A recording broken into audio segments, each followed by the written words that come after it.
Hello there. Welcome to AV Rant. This is the behind the scenes version that you're looking at, in case you can't tell by my lovely green half screen over there and by Tom yawning in the background or whatever noise that was. Drinking water over there now. All right. I'm not drinking water. I'm making a very poor life choice right now. We'll talk about it on the Oh. podcast. All right. Well, this is behind the scenes. So if we have some audio dropouts or images that we reference that you're not able to see or things like that, that's all because it's behind the scenes. And if you want it cleaned up, at least the audio for sure cleaned up, and most likely to be able to see the video in a better fashion, and certainly not with my green screen next to me, then yeah, you'll want to look for the complete 2-hour video version. I'm posting them under the name AV Rant Home Theater Q&A Podcast, and then the number of the episode now, because maybe if people search for home theater, it'll actually find us now, instead of having to look specifically for AV Rant, which nobody was doing. Yeah. So let's see. That was Anything that else? one guy. He was definitely doing it. Somebody did. Somebody found us.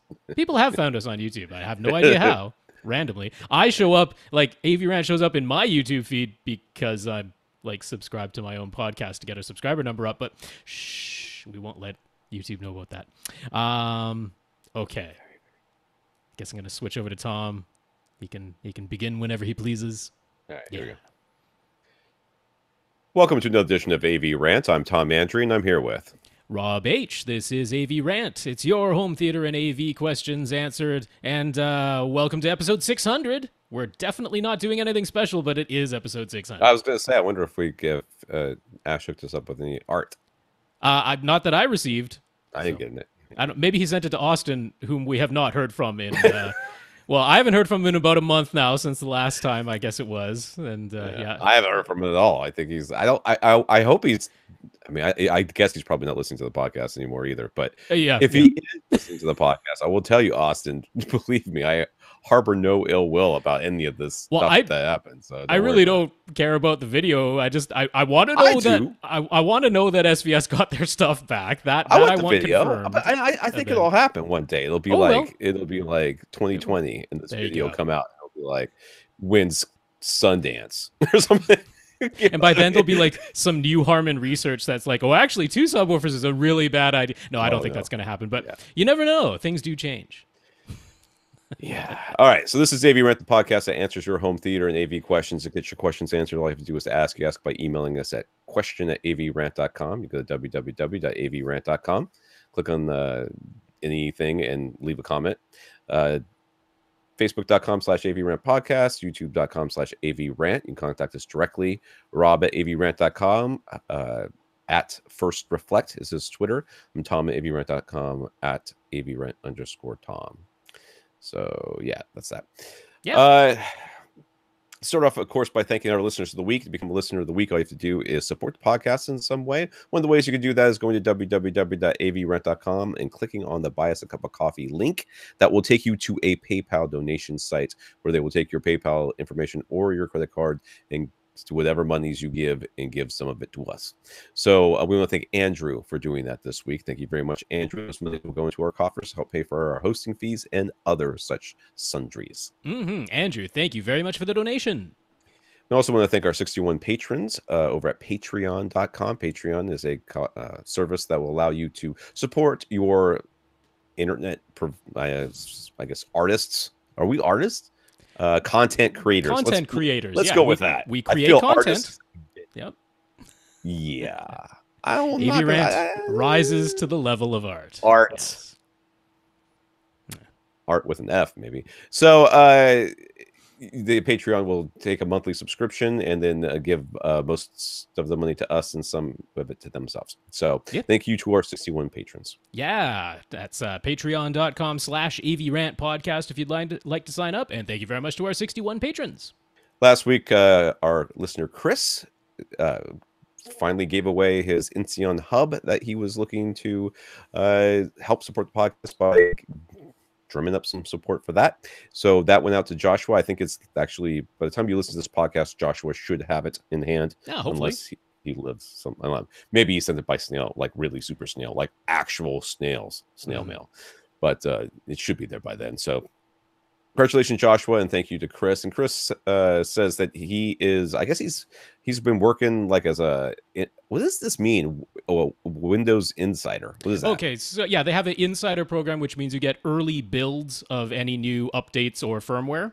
Ooh, you're gonna break all your Windows peripherals on a weekly basis. In fact, you try to, because that's the whole point, is to see if anything breaks before they release it as the full public release. You should be a Windows Insider. You break stuff all the time.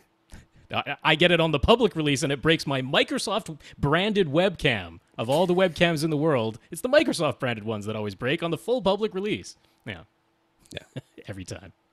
So anyways, Chris says that he is always willing to help when it comes to Windows and Xbox stuff. So if you have any questions that you can't answer, if we have any questions we don't know the answer to, we're going to hit him up. So he's going to be our Windows guy. So we're going to have to start calling him Windows Chris. Yeah, he said it was he'd fine with sharing his Twitter handle. That's fine to hit him up on Twitter. So that's at Chris Petrin. That's Chris with a K-R-I-S, Petrin with a P-E-T-R-I-N. So not Chris with, Petrin. it is. It's not with. There's nothing else. It's a figure of speech. At Chris Petrin, if you'd like to talk about Insteon, Xbox, and Windows related things. There you go. Also, to Joshua, who did win the Insteon Hub, he just wanted to give you a tip. Search eBay if you're looking for inexpensive Insteon items, because lots of people selling them, or smarthome.com is the official site to buy Insteon branded products. There you go. So the family, my two older boys were away for all of last week. Okay. They were in, they were at Boy Scout camp up in Georgia. So they were gone for a week, which was great. But now they came back on Saturday, and my wife was like, "Let's do something as a family." So we watched Jurassic Park. I'm like, I got Jurassic Park. It's got new sound. It's awesome. The first Jurassic Park again? The first one, yes. Okay. I watched that one again, and it was as awesome. Yes, as the first time. That movie holds up, man. You can watch that movie. Well, it's the sound I'm talking about. The upgraded sound, the DTSX sound is amazing. I still stand by that as being a great demo disc. I believe you. It's fantastic. I thought you were going to get it. Didn't you get it?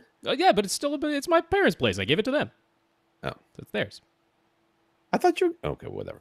So there's that. And I've also been watching Nailed It on Netflix. I don't know if you guys have seen that. Nailed It is a Netflix cooking show where people try to recreate cookies and cakes that are, highly stylized, and they don't know what they're doing, and it's hilarious. My kids love it. So if you're looking for something to watch with their kids, I think there's only 2 seasons, and only like maybe a dozen episodes totals, but something to watch. All right, let's get into the news here.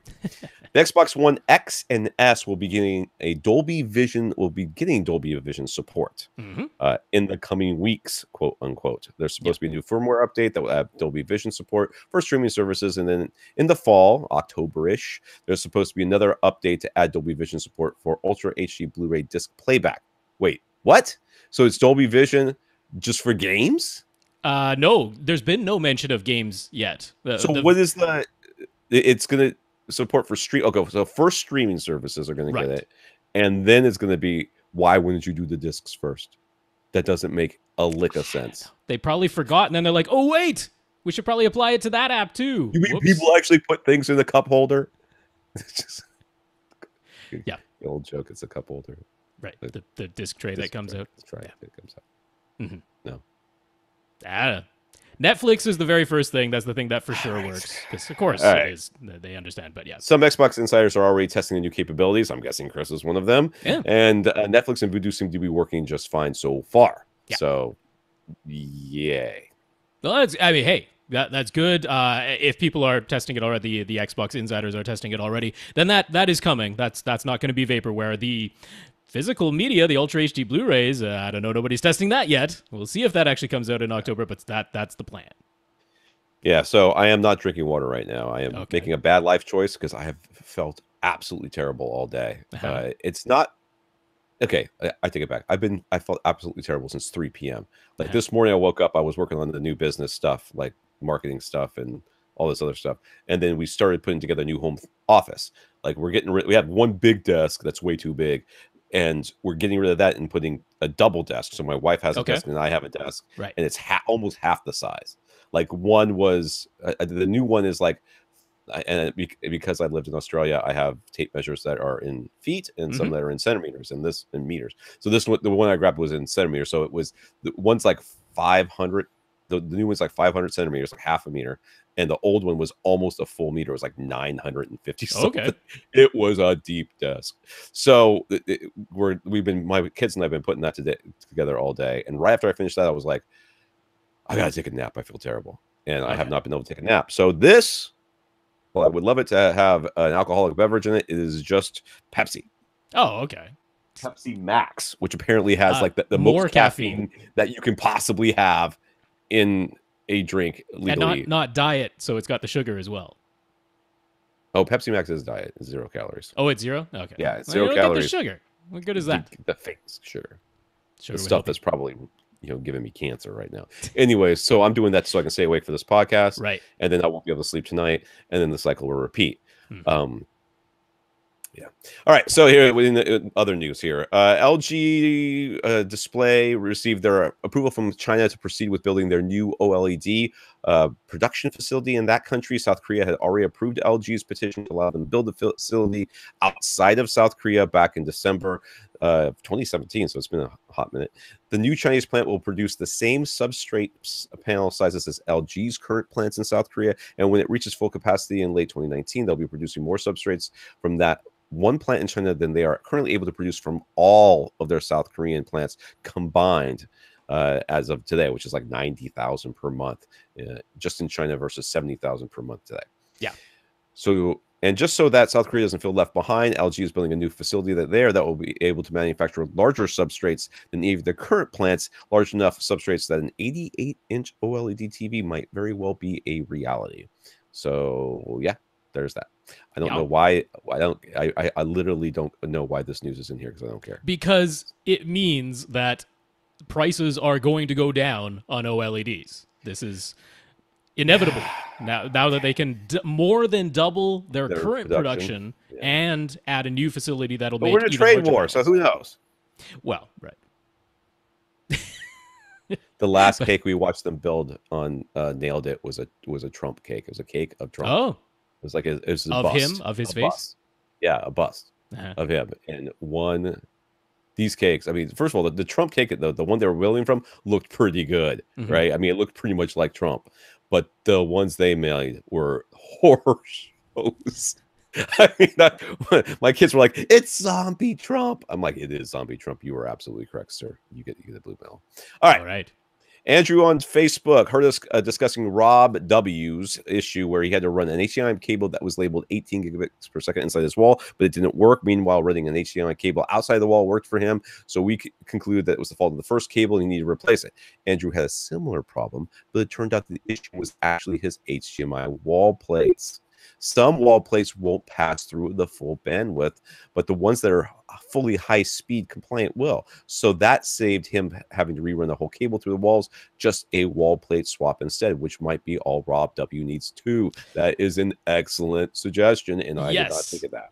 I did not, and we're not 100% sure that Rob W is even using wall plates. Not everybody does, but if he is, it's certainly worth checking because that would be a lot less hassle than, so Rob W also had the conduit. He followed our, pleas to always run conduit, but then he had 90-degree turns, and the big old ends of the cable couldn't get through those 90-degree turns. Oh, that was the problem. You could get it into the conduit, but then you couldn't get it around the bends. They were too tight. So big no good, but wall plates, maybe it's just the wall plates. A little late now. He already kind of ran them, put the channel covers over them and painted them on the outside of the wall. But for anyone else, check your wall plates. There you go. Good advice. Richard on Facebook, he has a correction for us. The NAD T758V. Can we stop talking about NAD? When people are fans of NAD, they are not pleased if anything is not 100% correct. I don't care. Okay, listen. That you can love them. Love them. Yes. All right? Love them.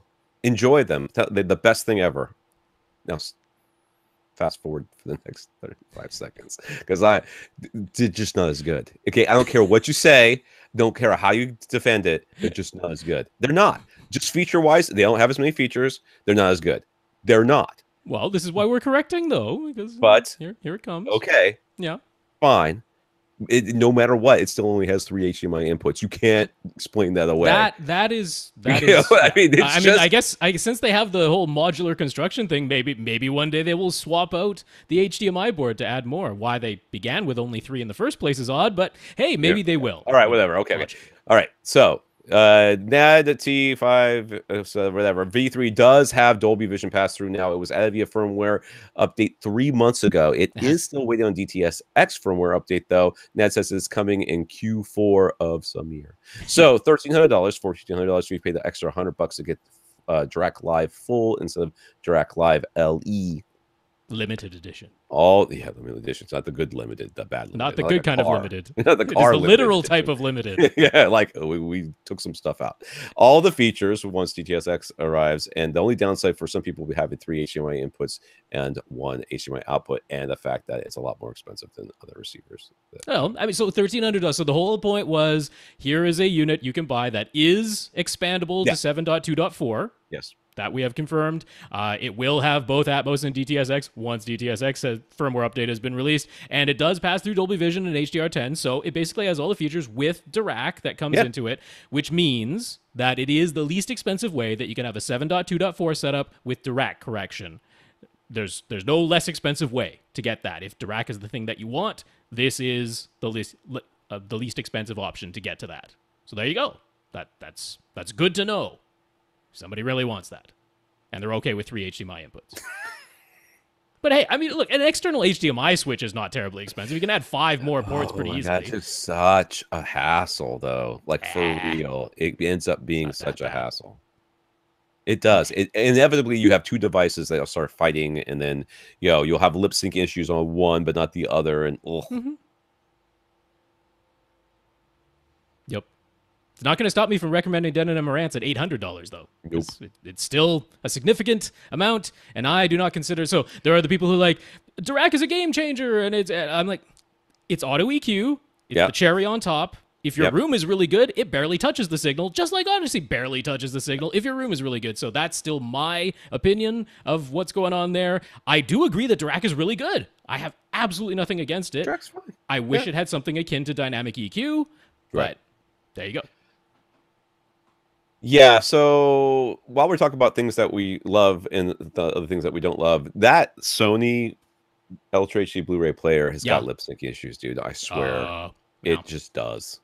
Like, I was watching Jurassic Park and the lip sync was off. And of course, I'm the only one in the room that knows this. It's only a little bit off, but it's a little bit off. And it was driving me nuts.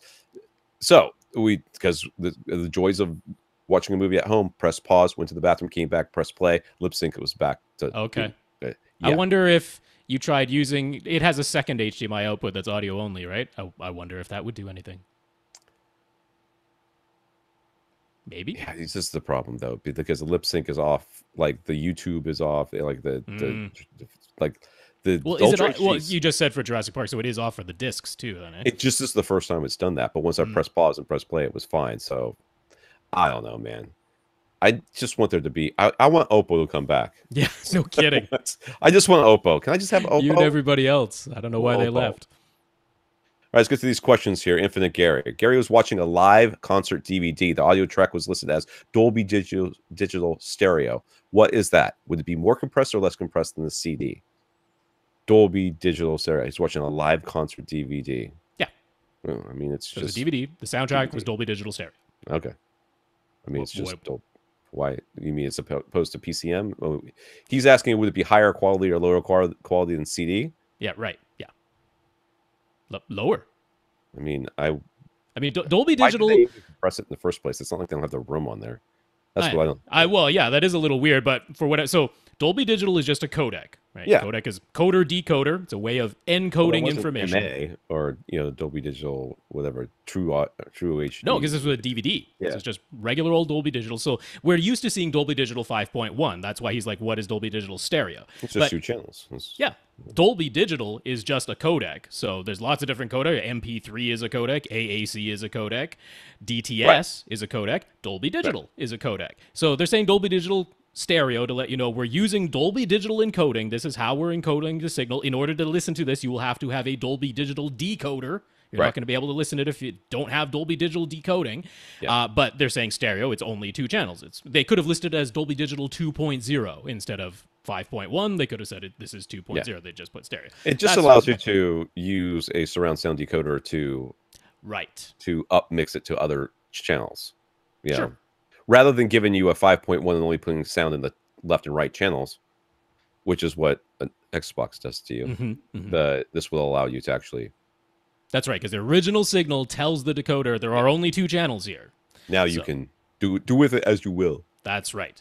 But Dolby Digital is a lossy compression codec. It is. What goes in is not exactly the same as what comes out. Some information is lost, very similar to MP3. In fact, the compression rate of Dolby Digital is very similar to MP3. So the lossiness of Dolby Digital is very similar to MP3. It is more compressed than CD, and it is lossy. CDs are lossless, and they are not data compressed. They are just pure PCM audio sitting on the disc. Yeah. They haven't been data compressed or lossy compressed in any way. Now, will you be able to hear the difference between the lossy and between the Dolby Digital version and the original version? I don't know. There's no way of really knowing that. And it depends on the data rate that was used, too. Yeah. Dolby Digital is variable. It can be a high data rate. It can be a low data rate. Hopefully, with only 2 channels to encode, they used a high data rate. High. Yeah, you would think, All right, so when he tried listening to that same concert DVD in a 7.1.4 Atmos room, he cycled through all the listening modes and wound up preferring just the 2.1. He tried the same DVD again in his main theater, and while he enjoyed the presentation in Anthem Logic 7.1 music mode, that's very specific, his favorite listening mode ended up being just straight 2-channel with his 9 audio towers running full range, no subwoofers even. Do we ever try listening to our content in different listening modes? And if so, have we noticed a preference depending on the content? So yeah, I do this occasionally, especially when I'm testing out speakers and other things, or listening to content, a specific disc. I will switch between different codecs. What I find is the switching, you almost always prefer what you just heard versus what you're hearing now. So there's a psychological aspect to it. That there is, for sure. You got to get over. So you have to listen to it for a while in one, and then switch and listen to it a while in the other one before you can really. Because when you switch, you're like, it's weird. I don't like it because it just sounds different. Especially if you go from a 2-channel to a multi-channel, it always sounds like it gets quieter up front, right? And it sounds more diffuse and not quite as coherent of an image. Which is exactly what it's supposed to do. So, give it a break. But if you listen to that for a while, you might end up preferring that because you get a more enveloping experience. I don't necessarily think there's any right way to do it. No, there's no right or wrong to this. Definitely not. Gene at Audioholics used to always review this 2-channel stuff, and he would use Dolby, whatever it was. Logic back in the day. It was probably Logic that he used to take his 2-channel stuff. So that he loved it. That's all he did to review, no matter what album it was. He used that. I'm like, okay, that's weird. You should listen to it in 2-channel. I've certainly cycled through. I mean, that's how I discovered that I liked DTS X Neo X, DTS Neo X, which don't really have anymore, but I discovered that I like that, but specifically in its game mode. Even for listening to music, I prefer it in its game mode because game mode makes it the most discreet from speaker to speaker instead of sort of smushing them together sometimes or blending them. So yeah, I've definitely done the experiment, but I don't tend to do it a lot now on music. When the few times that I do in my theater listen to music, I will definitely try just the 2-channel, and I will try, in my case now, Neural X, so at least my front wide speakers get some action. Still in the game mode, but I don't really venture too much outside of that. I might try Dolby Surround Up Mixer because that does sound quite nice sometimes. But yeah, there's no right or wrong. I mean, if you're just like, I preferred it in straight 2-channel, I'm like, there you go. That's great. And it might not be the case for every concert. It might be the case for that concert because every concert disc is going to be mixed and mastered differently as well. So I think the concert discs are a little bit easier for the decoders to kind of pick out this is definitely audience noise, so that goes behind you. Right. Yeah, and there's lots of phase information in any concert. Well, I can't say any, but usually. Yeah. The majority of the time, there's lots of phase information for those up mixers to work with. So, yeah, if you've got the time and the inclination, by all means, and whatever you happen upon, and it might be different on the next disc, there's no right or wrong with this at all.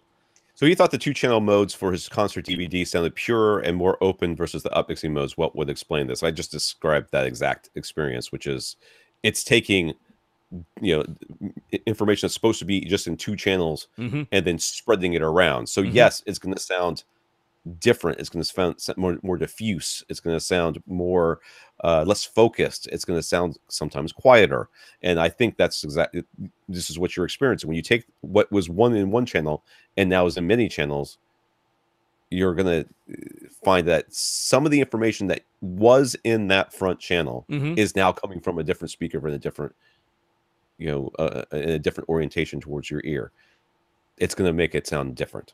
Yeah, So, you could also have those audio illusions, sometimes intentional audio illusions that were purposefully mixed in a 2-channel mix. You know, the people who sat down and made this recording did so on a 2-channel system, and they might have used an audio illusion to create the sense that something is coming from behind you, even though it's originating from only 2 speakers in front of you or from overhead or whatever. And sometimes the upmixer nails that, but sometimes it doesn't. And occasionally you have a sound coming from behind you that wasn't really supposed to, or it comes from behind you, but it's slightly out of phase, slightly out of time. I've actually heard all kinds of things, of people like getting a specific disc and with a specific decoder, whatever one it was, and I can't remember what it was. But like, yeah, all the vocals come out from behind you now, so I don't use. I listen to this with the 2-channel mode. It was mixed with reverse polarity, but which would be fine playing out of only 2 speakers. You wouldn't notice that, right? Yeah. So Gary got his new rug and his Acoustimac absorption panels for his exercise room. He got one large 4x4 4-foot by 4-foot panel that he rests on a dresser on the back wall behind him. So I don't know if you're showing a picture of this. I am, yes. That's it, and that's a big old panel. It certainly looks like it's a falling hazard, but it'll be light, so it won't hurt your joint. But for the second panel, he cares about the look, so he got a printed art panel and mounted it on his right side wall in a position that he likes aesthetically, and it has like a biplane on it or some sort of fighter plane on it, and it looks real nice. I think so. So that is so again, just to let people know who are like, I can't get absorption panels into my room because my significant other or I think they look too ugly. Yeah. This is a piece of artwork. If you want a nice frame, you can put a nice frame around that, and nobody's gonna know that that's an absorption panel. Yeah. Right? Looks good. So what are our opinions on the placement? The bottom edge of the panel lines up more or less with the midpoint of the woofer on the speaker, and some of the speaker extends below the panel. He didn't want to mount the panel any lower, though, because of looks. And in terms of the front to back placement of the panel, does it look like it would be absorbing the first reflection when he's pedaling a stationary bike?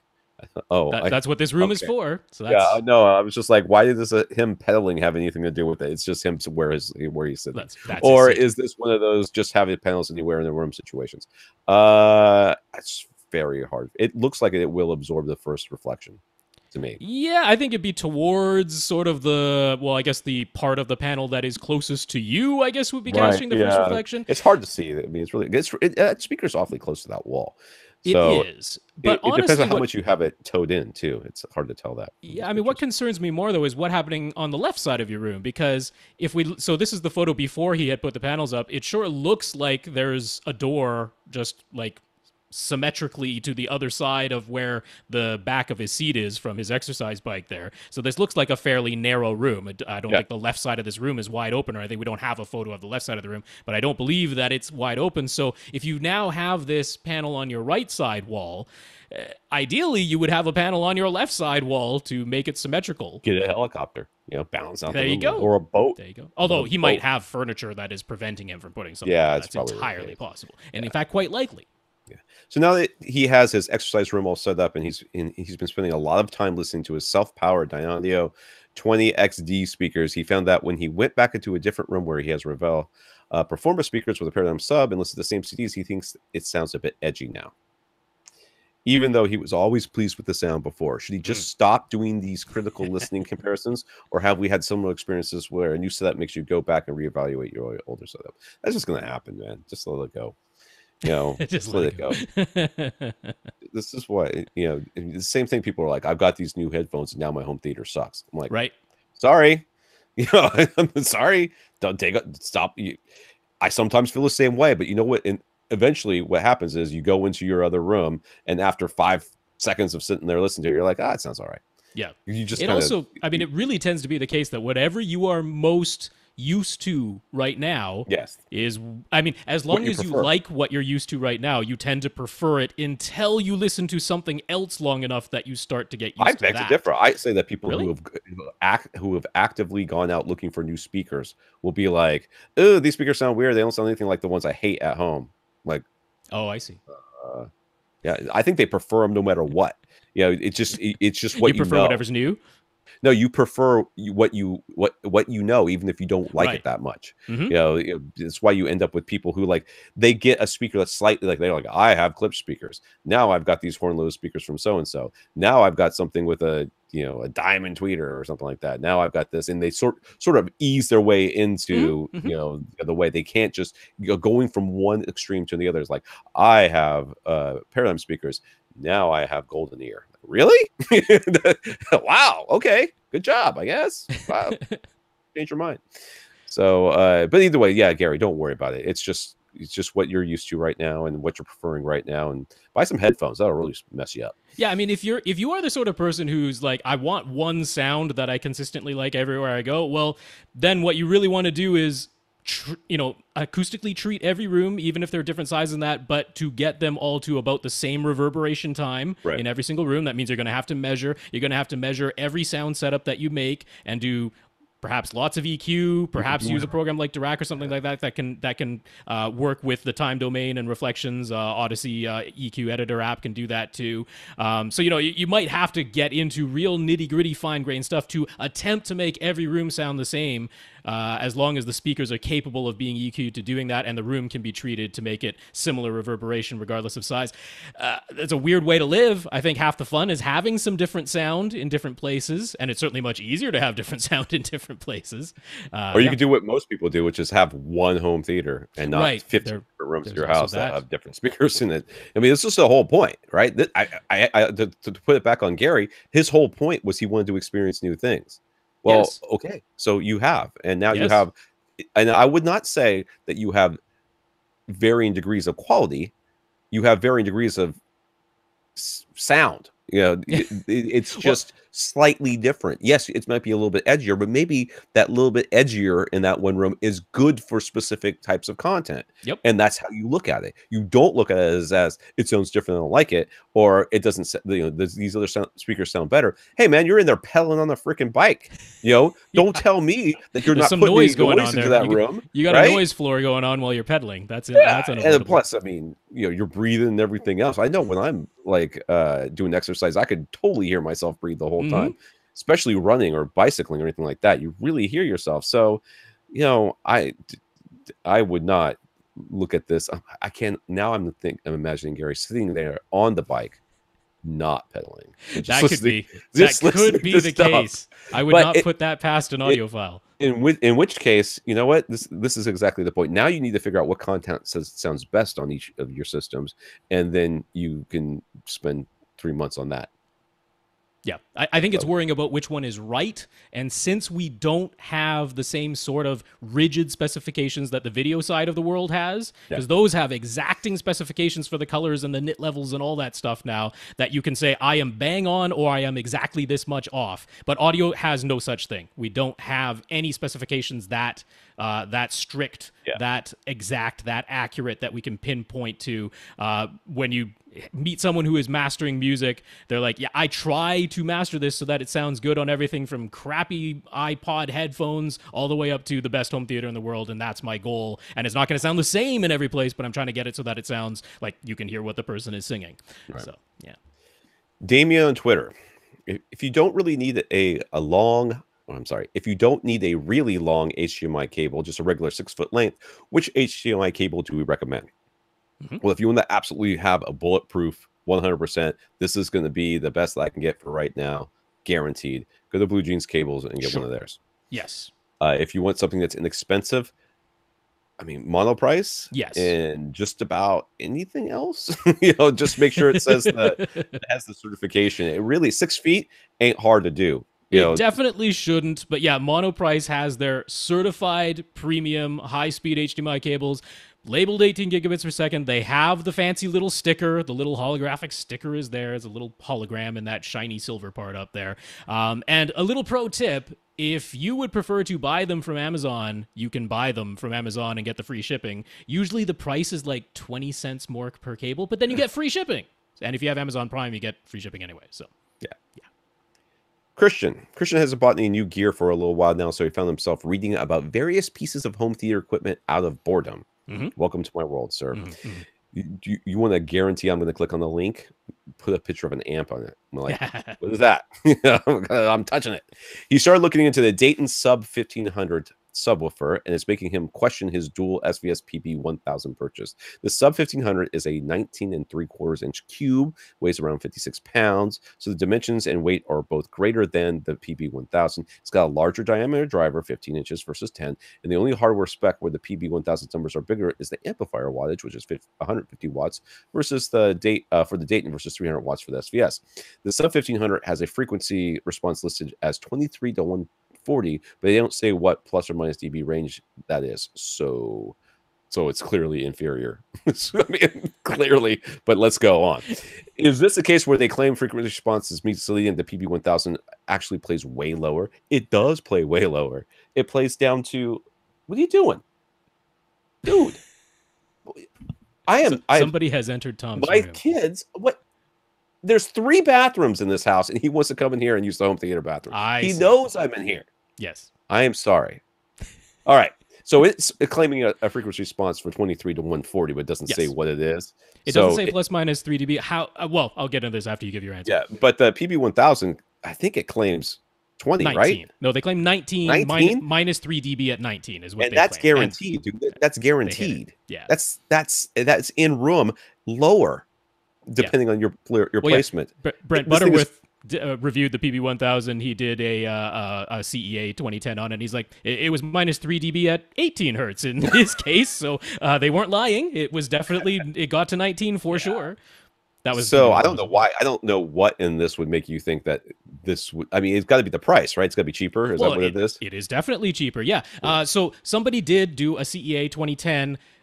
Except they didn't do it correctly. So they did the measurement process correctly, but not the setting correctly. However, even with the setting, which was, let's say, beneficial to the numbers, it would have made the numbers look better, they did confirm that the tuning port frequency really is 23 hertz. And it really does down, this is the Dayton we're talking about now, it really does extend down to 23 hertz properly. And then it drops off a cliff. Because they got response down at 20 hertz in a room. All right, so they were in a room. They had response at 20 hertz, but it was way quieter at 20 hertz versus 23. So they must have, not only is it dropping off because it's a ported sub, they also have a filter on there to protect the driver, which I'm all for.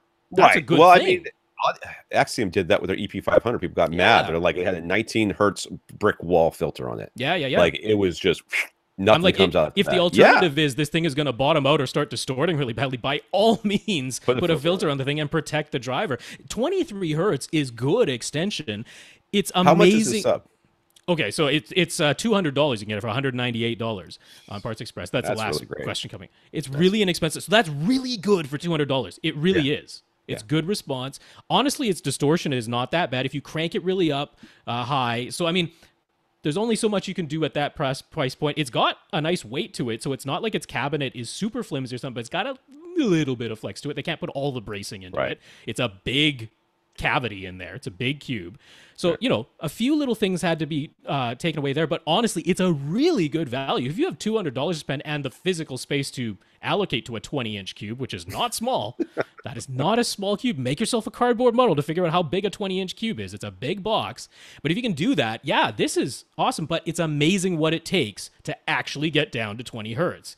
It's so much harder than you would imagine. Right. So the specs say the Dayton's ported, but Christian couldn't see any ports in the photos. Is that misprint in the specs? Well, clearly it's not, because you just said that it was ported. So the port's on the bottom. It's hiding underneath there. This photo I'm showing is actually the Dayton 1200, which is the 12-inch version, but it's the exact same design. It's got port down there on the bottom. I can see the port. I can see the photos. It's underneath. That's why it wasn't showing in the photos of the front Why or is the there back. a cable coming out of there? Is there supposed to be a cable? Oh, there's somebody just tucked it in there. Oh, that's how the way it ships, maybe. I don't know. They probably tuck it in there when it ships. So he says the sub 1500 sells for only 198 on Parts Express. The PB1000 is $500. Could he really have gotten similar performance for so much less, or is the sub 1500 actually nowhere near as good, which would explain the price difference? Well, there's a couple of things that you're paying for with the SVS that you're not getting with this. The first thing is that you're going to get, I don't know what the output differences are, but I'm imagining with a 150 watt amp versus 300 watt amp, you're going to get quite a bit more output out of it. PB1000 was significantly louder, 4 or 5. Don't quote me on it. I think it was 4 or 5 dB across the board louder. So you're going to get more output, you're going to get lower output, and that just costs money. Plus, you get the protection that you're 100% guaranteed that this thing is not going to, not 100% guaranteed, but this thing is not going to break on you. Yeah. And not only that, we know from a myriad of different comments from people, the SVS stamps behind their products, so you're paying for that as well. Yep. So there is all of that. And the free shipping both ways, and a fully variable phase knob. The Dayton doesn't have one of those. It's got a polarity knob, polarity switch, which is fine. There's nothing wrong with that, but just one little feature difference. So, I mean, do you think that it, well, I mean, this is the question. You're like, well, what's the, 5 dB? I mean, 5 hertz is what it is. Right. The 5 hardest hertz to get to is what you're, if you are paying for nothing, you're paying for that. Yeah. That is, for me, worth it. Getting down to 20 hertz and sub 20 hertz is a very important part of a true home theater. There's lots of places where you can watch TV, but you're not in the home theater until something starts shaking. And that requires bass and it requires output. Now, will this Parts Express shake your couch? Probably. Oh, yeah. And it'll give you a heck of a kick drum in that 35 to 50 hertz range. You'll have a lovely kick drum coming out of this thing. But you're not going to get those lowest sounds. You're not going to get those deep basses. Which part, to me, is what makes a home theater special. So, you're asking me if you could have gotten similar performance for a lot less. The answer is yes, you could get similar performance, but what you're giving up is, I think, the most important parts of what a sub does. Like, can you get a cheaper speaker if you left off the tweeter? Probably.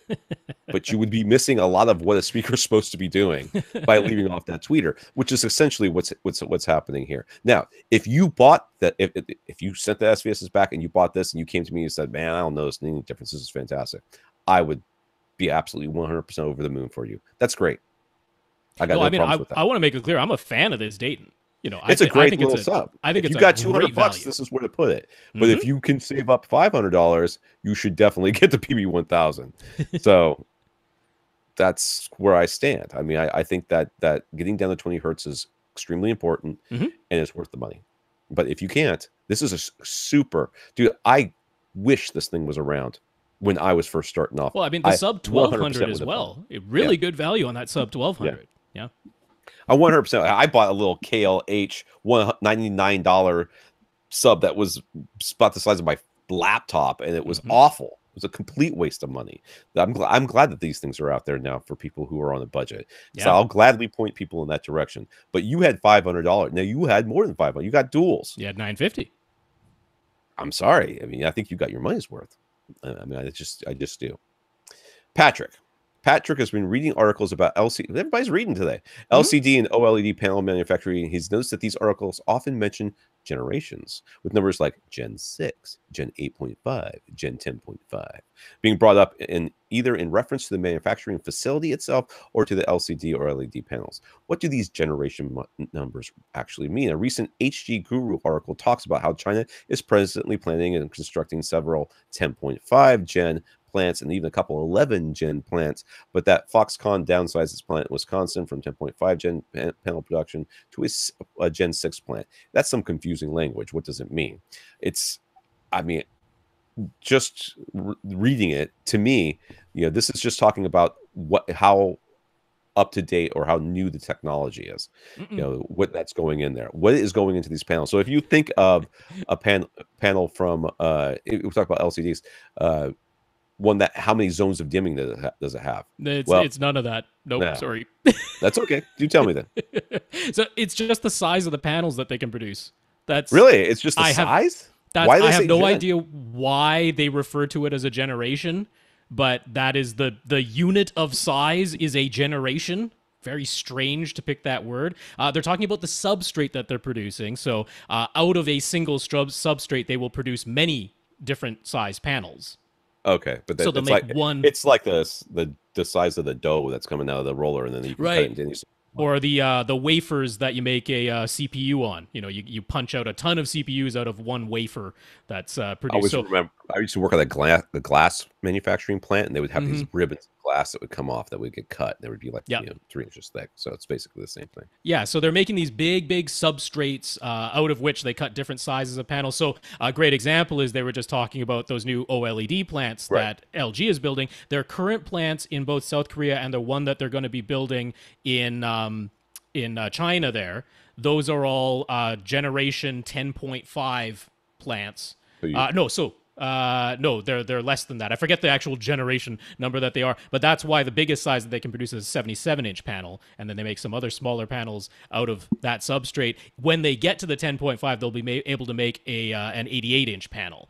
So like you'll see there are some Samsung LCDs that have that 88-inch screen size. Those would be coming from generation 10.5 plants. Generation 11 plants can get even, I don't know what is going to be, 99-inch panel. I don't know. But yeah, a 10.5 generation plant is producing substrates that are 176 inches diagonal. That's the size of the substrate. So they can punch out 355 inches across and 355 inches down if they want to do that, or they can make a couple of 77 inches, that type of thing. Or a couple of 88 inches out of a 10.5. Yeah. Okay. That's a stupid nomenclature. I have no idea why that's what they use, but that it's referring to the substrate size. Yeah. Terry. As a reminder, Terry currently has a 135-inch silver ticket screen and a Sony HW55ES projector that he has mounted to his ceiling 14.5 feet away from the screen. Now that we confirmed for him that he could upgrade to a JVC X790 projector and mount it farther back without any issues, he's looking forward to having a setup where his projector is no longer hanging directly above any seats. You know what, dude? I am like 100% with you. I do not like the projector out in the room like that. It kind of drives me nuts. I don't know why. It's always bothered me. So I love that I have my projector back on a shelf. I wish that shelf was enclosed so that you couldn't see the projector at all. I'll be dead honest with you. Hushbox. You could build a hushbox. I'm not doing that. There's zero chance that's ever happening. Never. All right. So he intends. I say never. I would totally do it if it was a new house, but in this house, it's not happening. My wife is already talking about downsizing. Oh. Like when my kids leave. When the kids move out? We're going to have to downsize. I'm like, I don't care where we go as long as it has a home theater. She's like, I know. I'm like, good. Just remember, home theater. Pull-out couch. It's also your bedroom. I'll live in the home theater. You just let me know when it's time to cook. I'll come out and cook for you. He intends to construct a shelf on his back wall to hold the projector. Hey. And he was thinking he could easily make make the shelf a bit bigger so that it can also hold the battery backup power protection device. But he'd still prefer something on the smaller and less expensive side. So which battery backup would we recommend? Dude, I just recommend you run the wire back to your battery backup with the rest of your gear. With the rest of your gear? Yeah. You could. I mean, so you can do the thing where you just, well, I guess you could run it outside the wall if you want to, and you have a way to cover it that doesn't look too bad. Yeah. Or if you want to run it inside the wall, you simply get one of the outlets that is a male outlet instead of a female outlet, or a male inlet, I guess would be the correct term. Don't go to Home Depot and ask those guys, because they're going to look at you like you have lost your mind. You can just order one on Amazon. They're cheap. They're like $12. Yeah, they're cheap. Male inlet. Yeah. So you then you can just, I mean, it's you don't need any special permits or anything. You're just running an in-wall extension cord. Basically, you just need to make sure you put the right box on it on either side, and then you're going to run it back down to your the rest of your gear. And I think it's cheaper than battery backups can sometimes be loud. So I mean, I don't know the ones they don't have to be though. I know. I said sometimes. Yeah. But I don't know how loud the ones that he's going to suggest, Rob's about to suggest are. But well, the one I'm going to, I just run the cable back. Yeah, so obviously people who've been listening to us for a long time, they're going to think we're going to say APC. And if you are buying one to protect all of your gear, I would suggest an APC, but J-type would be the affordable one, a J25 or a J35 if you want voltage regulation. That'd be great for all your gear, but it's overkill for just a projector all by itself, and it would be a bit big and heavy to sit on a shelf. It's like the size of a short receiver, like it's got the same width and depth as a receiver. It's a big, heavy thing with a lead-acid battery inside of it, and then not that tall, but I wouldn't go for that. So the reason I won't tell you to plug in a JVC projector to an APC back UPS unit is because if you talk directly to APC, they will say our warranty coverage are like $100,000 anything plugged into this warranty coverage if something goes wrong. They're like, it applies to the things that we say this product is meant for. And the back UPS units are meant for networking things and computer peripherals. That's what they say it's meant for. They don't say it's for AV equipment. They have a whole separate line that they say is for AV equipment, but that would be the J-type units that I just talked about, or the even more expensive S-type units. So I will instead recommend something kind of similar, although it actually has voltage regulation, from Trip Light. They have their, let's see, what is it called? Is it AV or VA or something? This thing. I'm forgetting the letters at the beginning. AV is... It's AVR. Okay, so that's automatic voltage regulation. So automatic voltage regulation, the AVR series, it looks similar to the back UPSs, but Trip Light on their own website says, we recommend these for audio-video components. So if they tell you that they don't, you can point them to their own website and say that they do. So that's kind of all it is. Let me know how that conversation works out for you, because they'll be like, yeah, well, we're going to change your website, and we're not covering your crap. Right. But I'm going to recommend specifically the 900 VA. So it's the AVR 900U is the exact model. The reason is you want it to have a little bit more wattage capacity off of the batteries themselves than the projector is ever going to use. So the next step down is only 350 watts, and it's possible for that JVC to draw as much as 380 watts. Yeah. Unlikely that it will be, but just on the outside chance, considering. So first of all, this AVR 900 from Trip Light, you can find for $100 on Amazon. The normal price is $120. So either way, I don't think it's breaking the bank. It's the protection that you need, and it's bigger than you might think. Right. Do be aware of the size and the weight. It is still a fairly beefy battery, but it's certainly smaller than the J-type, and the price, I think, is right, and that can do up to 480 watts off of the battery. So it'll be fine. I honestly think this is a lot more trouble than it's worth.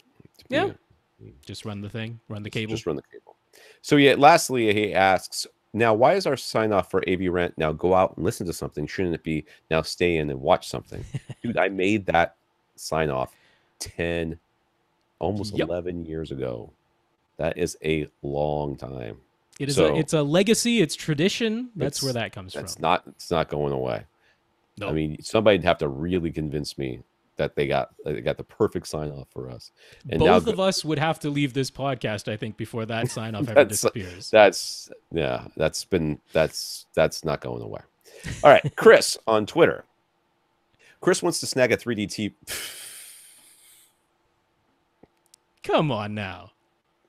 Oh, I'm with you, Chris. We haven't even said what you're talking about, but I'm with you, Chris. Chris. Oh, welcome to 2015. Chris wants to snag a 3D TV so that he'll still have the option to watch his 3D movie collection whenever the mood hits him. He found a seller offering both a Samsung C8000 in a 55-inch size and a Vizio M series back when they were still edge-lit and did 3D in a 60-inch size. The seller doesn't even know what price to ask for, so he's letting Chris make an offer. Which of these two TVs should he opt for, and how much should he offer as the price? Well, if it's edge-lit, dude, what's the deal with the Samsung? Is that plasma? Or no. Is that edge-lit as well? That's also edge-lit. Oh, yeah. Can't you just get a projector or something? You know what I mean? That is the modern option. I mean, that's the modern display to buy would be a projector. Or I guess if you can go way higher in price and get a Sony Z9D, that still does 3D and it's 4K and HDR and all the things, but that's crazy expensive for a Z9D. So he's not looking to spend that much, clearly, that he's checking used. I mean, I have a clear preference between these two. Because he said the whole point of this is for 3D, right? Right. So the Samsung does active shutter 3D, and the Vizio does passive 3D. Well, there you go. Now, I vastly prefer passive with the caveat in this instance of this Vizio M series from this far back was a 1080p panel, and passive 3D means you're cutting the resolution in half. So right. each eye will be seeing 1920 by 540, not 1920 by 1080. But to me, it's worth it to even have the half the resolution because you get no crosstalk with passive 3D. With the shutter glasses, you always get crosstalk, and that bugs me way more than things looking slightly less high res. So I would definitely prefer the Vizio, and this it's also larger. 60 inches is larger than 55, so that's an easy one for me. So the only question to me is, how do you figure out the price? What would you do, Tom? Well, the easy way to do, I mean, first of all, you got to look at what M series are selling for these days at except there's no equivalent of like a Not 1080p M series anymore. I know, but we could even look at the 4Ks and go a 55-inch M series what is like $800, you know. Yeah, maybe right even around, less I than think it's even less. I think it's Might be like close to 650 or 500. 700 for the 55 So, incher. Yeah, I mean, this is an older TV, right? That this guy's trying to sell. So that's right. I mean, the proper thing to do is to like look at eBay, see what things have sold for. Yeah. You know, you could do that sort of research. But my, off the cuff, yeah, I'd probably off this guy $200. Call it a day. Okay. So I was going to say 300. I'm always generous with my offers. I'm like, that's basically half the price that you could buy a nice 1080p 55. Well, you can find 55-inch 1080p TVs for about $300 today, brand new. Yeah. But they don't do 3D, and they're very, very cheap TVs. Right. Those ones. So I'm like, yeah, that's. I mean, it's both of these sold for about $700 when they were like $200. Offer $200 and be willing to negotiate. You know? Sure. Yeah. You walk out there with $250, you've done something. Yeah. There you go. Yeah. Nice. Anonymous has an Oppo 203 Ultra HD Blu-ray player and an older non-HDR 720p 1080i display. Once you're Oppo, you can keep the display. He mostly wants the Ultra HD Blu-rays for Atmos. The video side of things is secondary. I'm with you there. With discs that only have HDR10 on them, everything is fine. All of Oppo's HDR to SDR conversion options are available, but the player is able to scale the 4K signal down to 1080i. Things look great even on this older display. But Dolby Vision discs are more limited. You can manually set the Oppo 203 to always output HDR10 even with Dolby Vision discs, but that's of no use with a non-HDR display. And with Dolby Vision discs, the HDR to SDR conversion options do not apply. Instead, Dolby's HDR to SDR conversion is used, and there doesn't seem to be any way around that. Not having any manual HDR to SDR conversion options wouldn't necessarily be a deal breaker, but the bigger issue in this case is that Dolby Vision discs simply will not play with a 1080i instead of a 1080p output. No matter what, the Oppo 203 sees that it's a Dolby Vision disc, and it locks out the HDR to SDR options and the ability to scale any lower than 1080p. Yep. Well, that stinks. I know. So is there, I thought the workaround was going to be 720p, but clearly not. So is there a workaround? He's regretting that he gave away his old HDR10 only player since he could have fed that HDR10 output into the Oppo and then used Oppo's HDR10 to SDR conversion and scaling down to 1080i. Wow, that's daisy chain. A bit crazy to daisy chain 2. Oh, wow, this guy's like, whatever, like I'm saying it and he's saying it. Daisy chain 2 Ultra HD Blu-ray players together, but it might, but at least it might have worked. So maybe get another cheap Ultra HD Blu-ray player that only does 10 HDR10. Is there some other fix that might work, or should he use this as an opportunity to convince his girlfriend that he needs to upgrade his display because of this issue? Dude, straight up, you need to upgrade your display. I mean, I'm not going to disagree with that. I mean, clearly this is an older display. There's no question. This is rocking like 09. I mean, I feel like this is like 09. You have gotten your money out of this thing. When my wife and I bought a new car for me recently, we traded in our Honda Pilot, 261,000 miles on it. The equivalent, the TV equivalent of a Honda Pilot with 261,000 miles. Everybody goes, wow, I can't believe it's still running. I'm like, yeah, kind of it's not. I mean, it is, but any second now it's going down. The engine turns over, but that's about it. Yeah. No, it got me places. It was a good car. I mean, it was still running. It was just a mess. But yeah, you straight up need to now, I mean, I think all the fixes for this. Now, if you could find a cheap a cheap Ultra Yeah. HD Blu-ray player to do that did nothing but HDR10, that is probably the only fix that is worth not buying another TV. Because everything else, Right. like the HG Furies and all the other stuff that you can recommend, you're like, And might as well buy a cheap 1080p TV.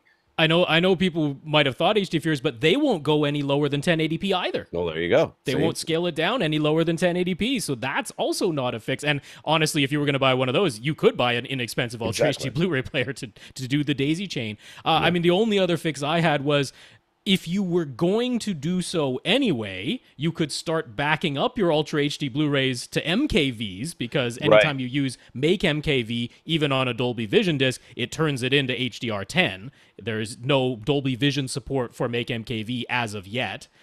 Then you would have HDR10 MKVs, which you could then play back via Kodi or Plex or whatever. So whatever player you were going to use for that, you could then, I suppose, plug into the Oppo if you really wanted to keep using its HDR10 to SDR conversion, or you could just play it straight onto your display and have whatever device you're using to play back those MKVs do the conversion. But I mean, I would only recommend that if you were planning to do that type of server system anyway, because that's going to be more expensive than getting a cheap Ultra HD Blu-ray player that only does HDR10. Yeah, I think you're in new TV territory here, sir. There is an argument to be made for it here that I'm suspecting.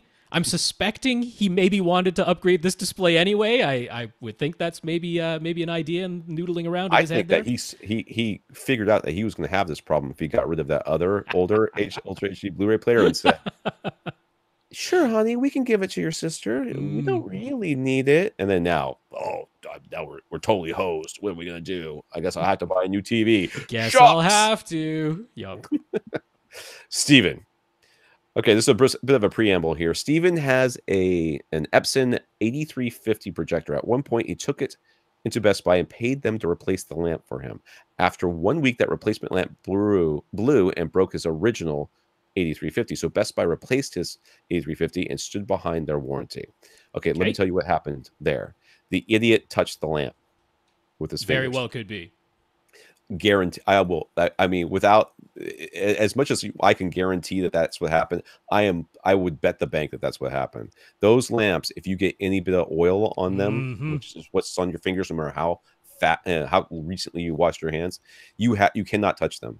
That oil will reflect that heat right back into that lamp. It will explode in very little time.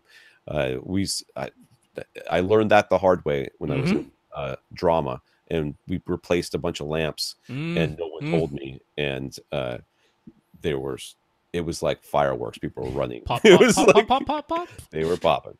Yep. All right. He used the original lamp on his second 8350 unit for about 3,000 hours now, and he's pretty happy with that lifespan since he does not use the lowest eco mode lamp settings. He tends to prefer a brighter picture mode using plenty of light output. Epson's official price for a replacement lamp directly from them is $300. So he bought from Pure Land Supply instead for half the price. He confirmed that the actual bulb inside is a genuine Osram bulb, just like their official Epson replacement. It's just the outer housing isn't identical, but that all seemed to work fine anyways. But then he noticed a slight problem with the image. With dark full colors or gray, he could see some vertical bars that he'd never seen before. With bright images, everything looked fine. But with darker images, there was maybe 6 or 7 vertical bands of different thicknesses and brightness levels. They were not evenly spaced apart, and it was all very inconsistent. He tried reseating the replacement lamp, but the results were no different. So he started thinking he maybe should have paid full price for an official Epson lamp, or that more likely it's time to ditch the 8350 and go for a full HDR flat panel instead. All right, so that was the preamble. It was. Now we know what the situation is. Now we know what the situation is. I mean, could it be the lamp that's making these vertical? Lines? I've got an idea about that. Yeah, so, okay, there we go. Even though he started looking at flat panels and pretty much fell in love with the Sony A1E OLED, he told himself to be patient. Now he's both happy and disappointed that he did, because the vertical bands seem to have gone away. Somewhere between 1 and 2 weeks of use, the vertical bands vanished, and now he can put up a dim, solid color without seeing any inconsistency, just like how the 8350 used to look before. He doesn't believe in projectors magically fixing themselves, so what could have happened? Well, if there was something on that bulb, I guess, could have burnt off, or just could, I hate to use the word break-in, but it's kind of what it sounds like happened. It's almost that. Well, what it is the lamp dims actually a not insignificant amount within the first, even like the first 10 hours, but certainly within the first 25 to 100 hours of use. So he said 1 to 2 weeks. So you definitely could have been in that window. It dims a fairly significant amount from when it's fresh out of the box.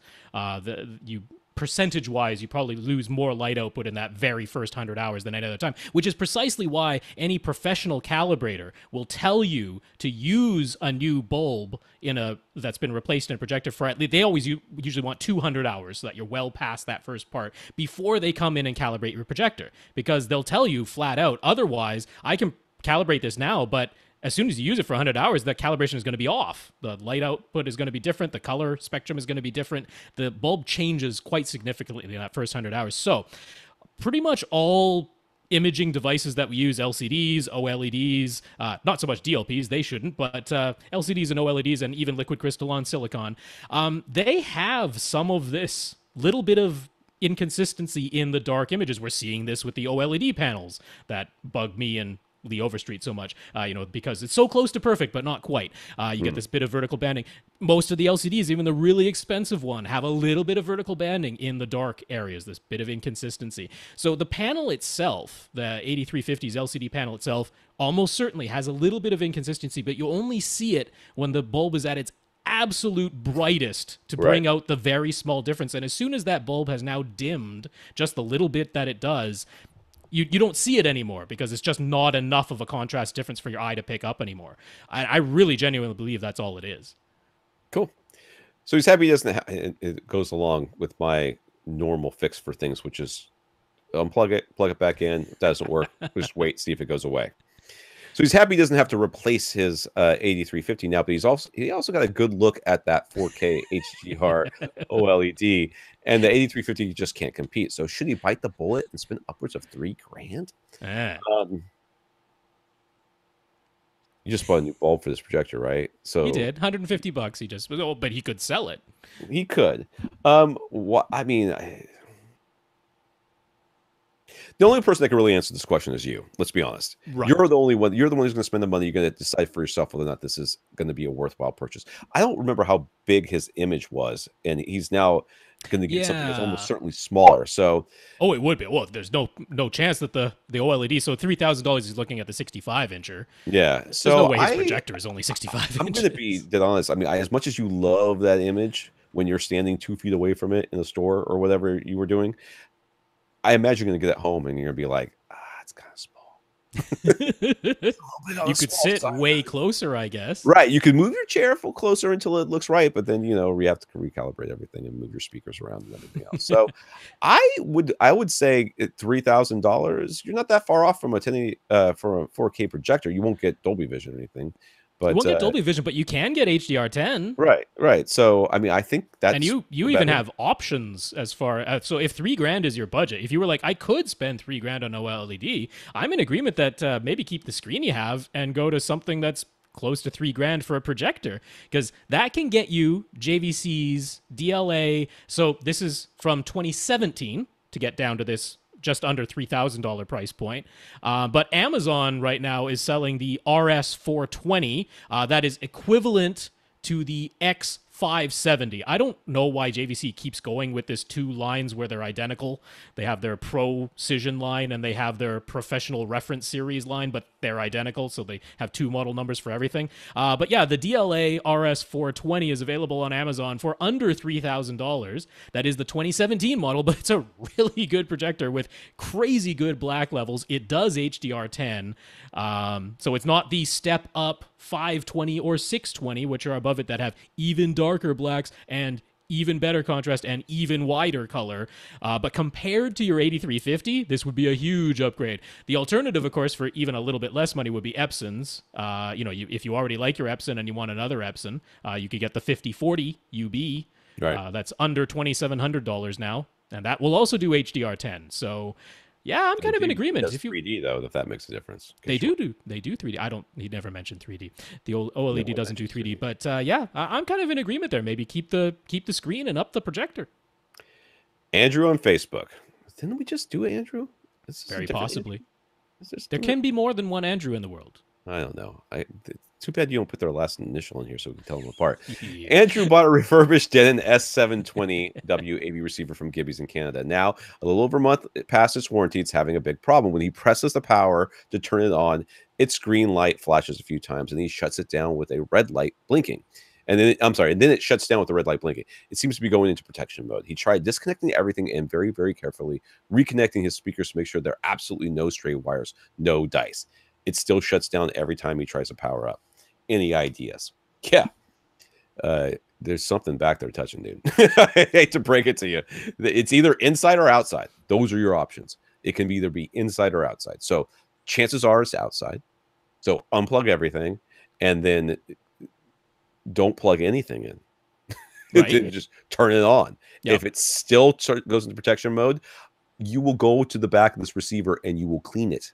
Like compressed air, sure, all that, anything to just to clean all this stuff out. There might be something back there you're not even noticing it. It's small, it's like a hair or something. Who knows?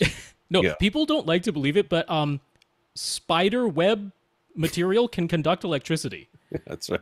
It is electrically conductive, and it is not at all impossible for a spider to have strung a little web between two of your binding posts. It's amazing how little it takes to create a short circuit. He sent in a very short little video on Facebook showing this, and it is, so when you first press the power button, Denon's AV, on, right? Yeah, Denon's AV receivers don't power up the speaker amplifiers immediately. They turn on and they wait a little bit to charge up the capacitors inside, and then they activate the amplifiers. And as soon as the amplifier went to activate, pop, it goes red, turns off, the red light blinking. I'm like, yeah, it's protection mode. That's a short circuit on one of the speaker binding posts. But it could be internal, exactly, and it could be a spider web. Yeah. So I was answering that question on Facebook. You did, yeah. When it was coming in, and I could tell he was like, yeah, I unplugged everything. I'm like, yeah, did you really unplug everything? I was real careful when I plugged it. I'm like, okay, unplug everything. Keep it unplugged. And I said the compressed air thing. I think it fixed it, right? Did I fix it? Oh yeah, he was super happy because he's like, well, that was like 10 minutes of troubleshooting that no one else had an answer for. Everyone else is like, oh, warranty replacement, get it repaired, and you're like, blow on it. He's like, oh yeah, that worked. Blow on it. Hey, that solves a lot of problems. Just blow it. Hey, remember the discs, the cartridges for the Nintendo the NES? Gotta blow on them. That was half the fun. Half the fun was blowing on your Nintendo cartridges. Bob, I don't know what you were doing with your Nintendo cartridges. I feel like we had a different experience. Bob thought he'd be upgrading his speakers and receiver with a tax refund, but turns out he isn't getting as much back as he anticipated. Thanks. I guess Obama. You don't make over $1 million a year. That's the problem. It's your fault. Thanks, Mitch McConnell. I don't know. I don't know any Republicans or any politicians anymore. I stopped listening to the news. It's too depressing. So with his budget shrunk, he decided to consider the video side of his setup instead, because the video side is where things are cheapest. He started by busting out a little 50 lumen 480p portable projector and throwing his image onto a wall. But when that failed to impress, I can't imagine why, he decided to give the thing a fair shot by setting up a portable 90-inch projection screen and watching in pitch blackness. And he was duly impressed, but he wanted it bigger and better, so he installed a 100-inch pull-down screen in front of his flat panel and put up a shelf on his back wall and went for a $229 800 by 600 resolution BenQ projector. He never really tested it out, though, because he quickly discovered that with the projector as far back as his wall would allow, he still couldn't fill the whole screen. So he upped his budget and was all set to get an Optima HD 143X, which has quite a few positive reviews, calling it one of the best home cinema projectors for around the $500 price point.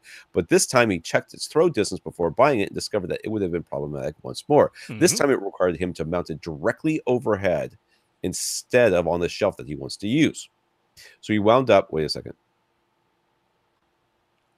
I'm gonna say something that's gonna make you angry, but let's go on here. Okay. So he wound up with the Optima EH336. Its throw distance and 1.3 times zoom let him dial in the size of the image perfectly while using his rear shelf, and he's very happy with the image. Furthermore, other than the differences in the throw distance, the EH336 being called a business projector, while the HD 143X is called a home cinema projector, the two appear identical. So Is there some big difference between the two that he's looking? Mainly getting the business version. Is he missing out on something major that the home cinema version would have given him? A couple things. First of all, you installed a shelf and then you hung it from underneath the shelf.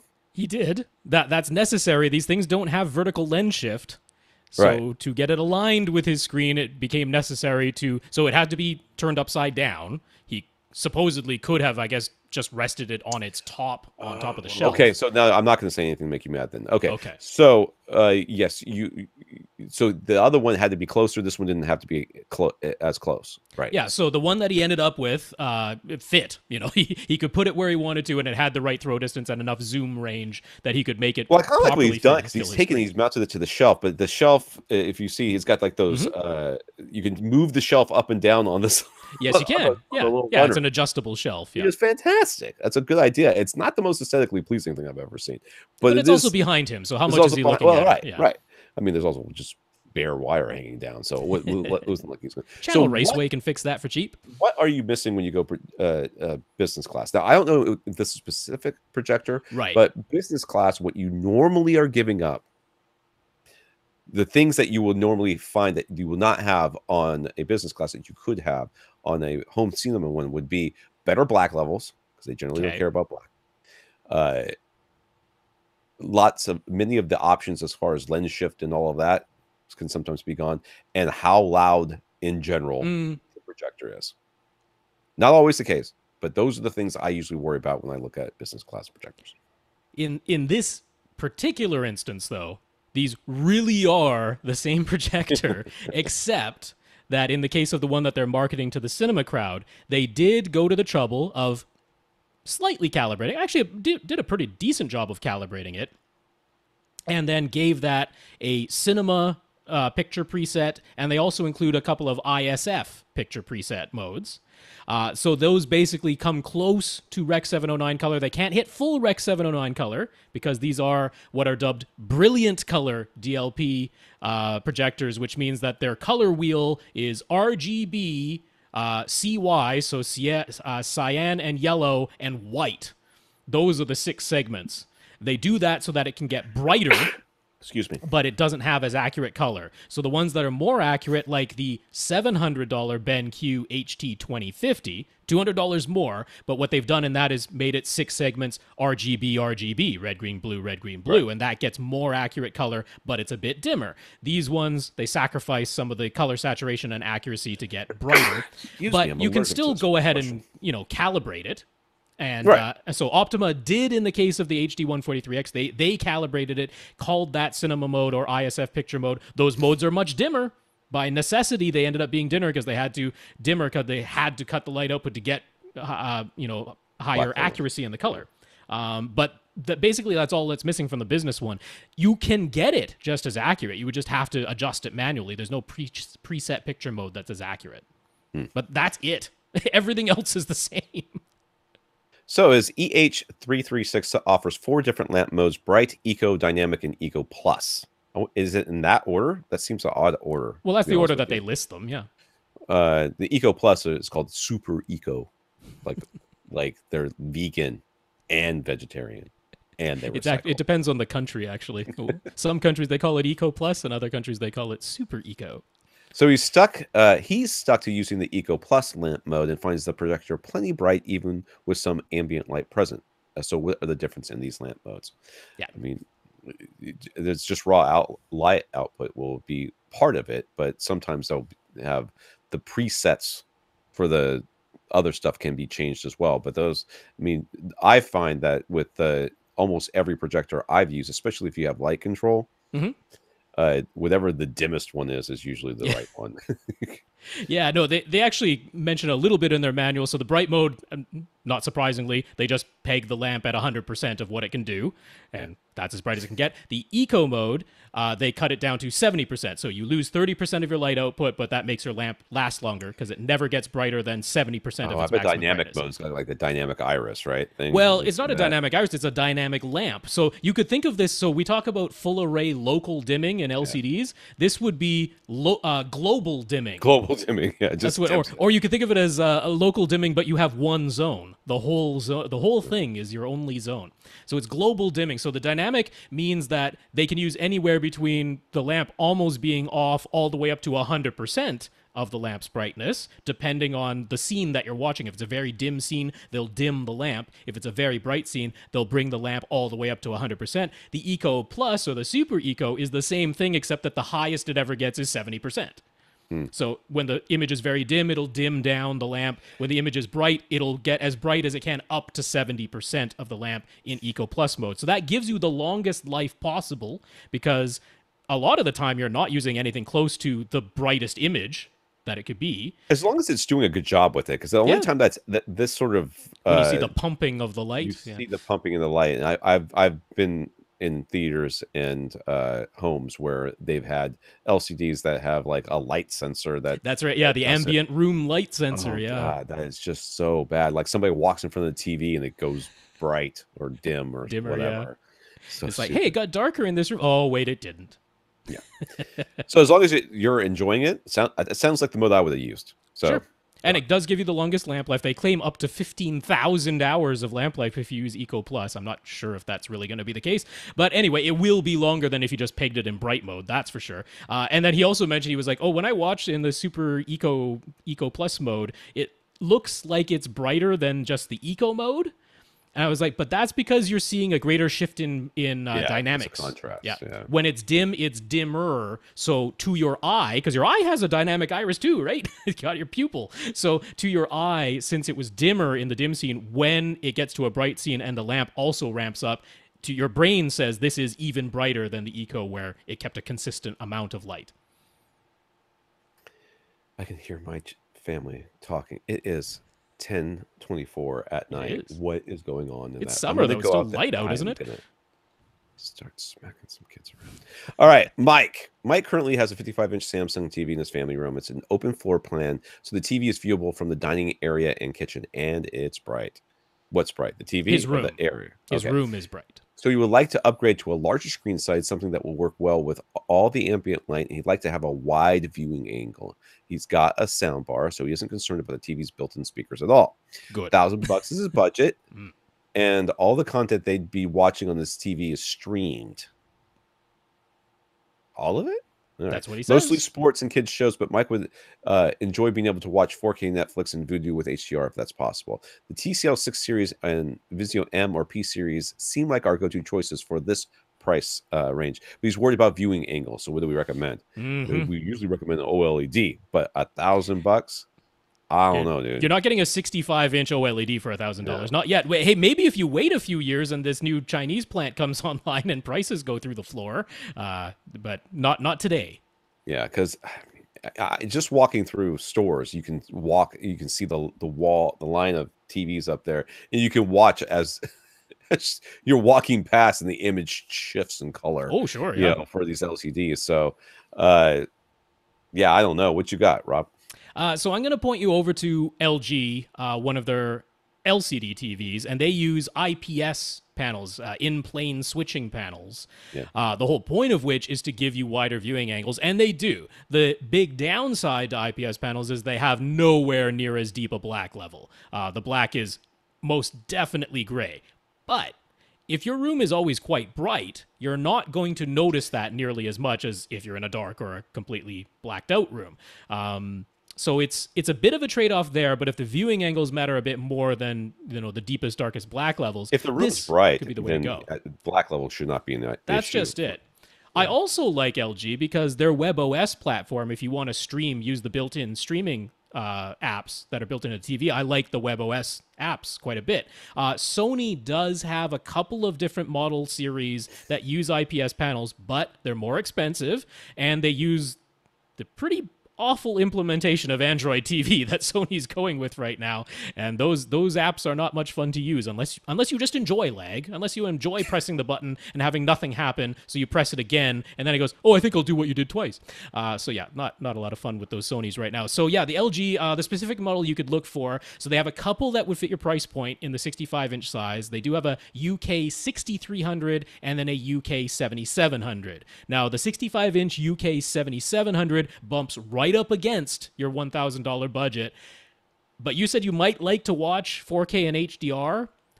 Both of them are compatible with HDR, but I would call the UK 6300 series, HDR compatible, but not capable.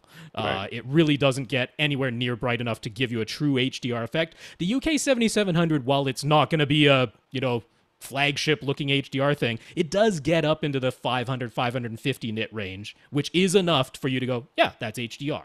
So it's right up against your budget, but it's the size you want. It's got the wide viewing angles. It doesn't have great black levels, but it does halfway decent HDR. It is 4K.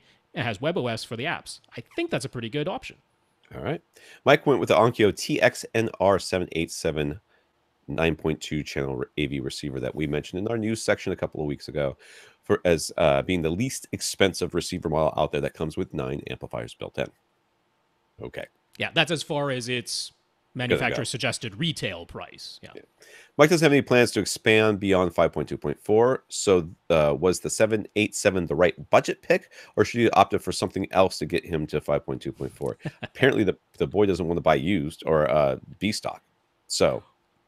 Well, the interesting thing is Accessories for Less now has this Onkyo TXNR787 listed on their website. It's presently showing as no stock. It's showing as sold out, but they'll get some. I mean, this is a pretty new model, and they will get some sooner or later. They have it at $550 right now. Which is definitely the least expensive AV receiver out there that can do 9, that can do 5.2.4 or 7.2.2 Atmos. Nothing else can do it for that price. So, I mean, your only alternatives, what could you have gotten? If you had gone to Accessories for Less, just before the podcast I checked, and they were saying they still have the last one of the SR6011s.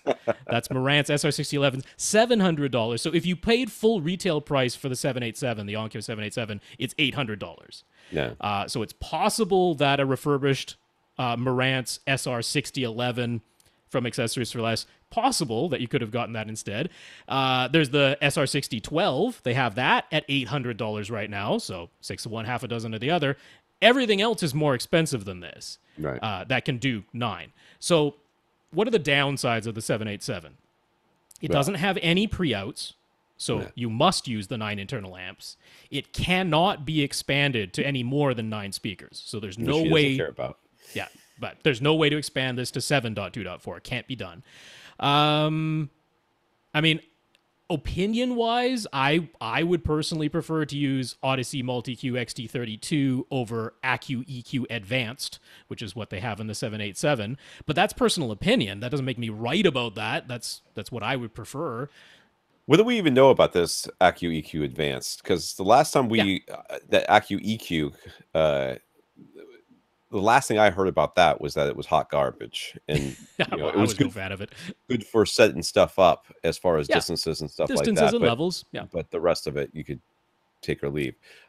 Is there anything more advanced about the Advanced? So Accu EQ Advanced has now given you the ability to use 3 microphone positions to get some spatial averaging. Okay. The original Accu EQ was 1 microphone position, yet another reason I really didn't like it. So Accu EQ Advanced, 3 microphone positions you can use now. A little bit of spatial averaging, but that's it. Everything else is the same. Yeah. But honestly, I mean, so especially if you got it for $550, I'm like, yeah, there's nothing else even close price-wise with the same capabilities. That's right. And, I mean, it kind of like we've said, or Rob said a number of times, and I agree with, the room EQ is the cherry on the top. Right. You getting your room right first is most important. Now, that being said, to me, I'd spend a couple of $100 extra bucks to get the Odyssey or Dirac. And then you could spend $300 more than that to get Dirac if you wanted to, yeah. To me, it's worth it. But if it's not to you, and you think that this sounds fine, then I say don't worry about it. No, I mean, there's very little in this for me to say. There's no way I would tell you, oh, you have to return it and get something else. No, absolutely not. This is right up there. And I'm happy to see Onkyo back in the mix. because so for long. a number of years I just wasn't recommending because I didn't think they were giving the features and performance and that I was looking for that I would want to recommend at the same price points.